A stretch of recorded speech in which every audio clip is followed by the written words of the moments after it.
시장을 향한 신선한 시각. 오늘 김동완의 시선이 머무는 곳은 공포의 이면입니다.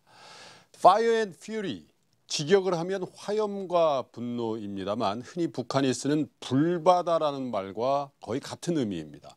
트럼프 대통령이 소형 핵탄두 개발에 성공했다고 보고가 된 북한에게 경고의 메시지를 날리면서 쓴 말이죠.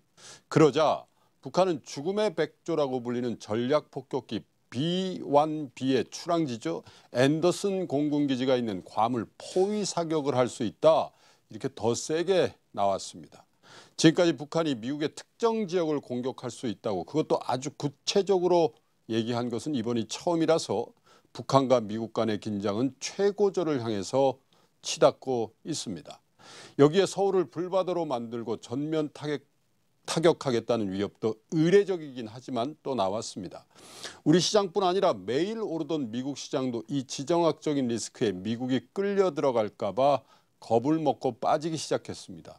한참 즐거운 여름 휴가를 즐기고 있던 이 펀드 매니저들에겐 여간 성가신 일이 아닐 겁니다. 바야흐로 시장은 공포의 시간으로 들어와 있습니다.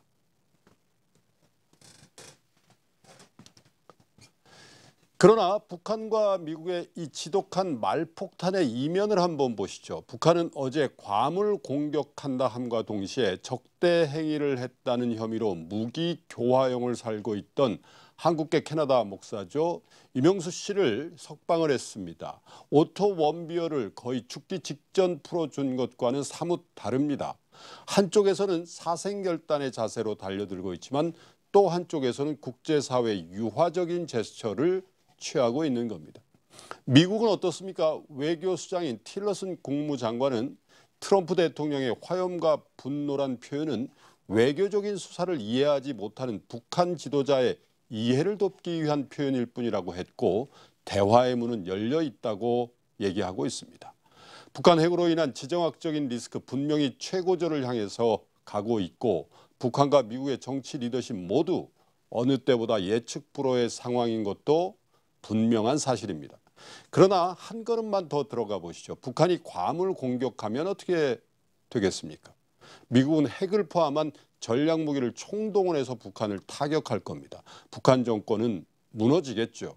6.25라든지 월남전을 생각하면서 장기전이 되고 게릴라전이 되고 뭐 그런 거 없습니다. 단기간에 끝이 납니다. 물론 그 과정에서 우리 남한도 심대한 타격을 입을 겁니다.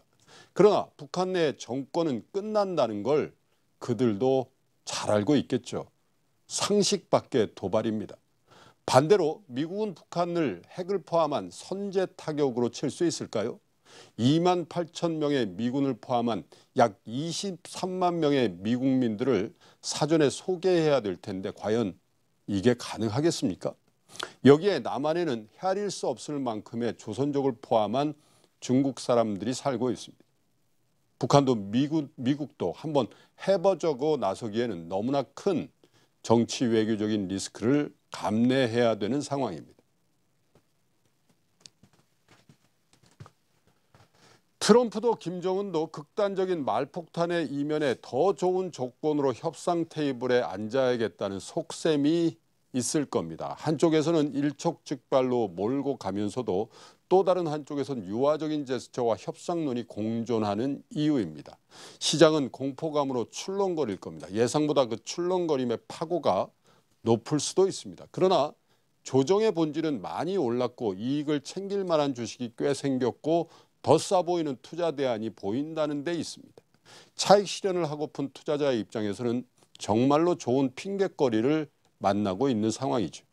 물론 투자를 시작하지 않은 투자자에게도 조금 더 기다려도 되겠다는 느긋함을 가장한 이 유보를 허락하고 있는 상황이기도 합니다. 한반도를 둘러싼 국제정세 물론 심각합니다. 안보 불감증 이거 경계해야 합니다. 그러나 몇 마디 말폭탄을 파국으로 받아들이는 실수는 하지 말아야 합니다. 현상에 대한 판단은 각자가 하는 겁니다. 그러나 그 판단의 근거가 공포감이라면 한 번쯤 다시 생각해 보시기를 바랍니다.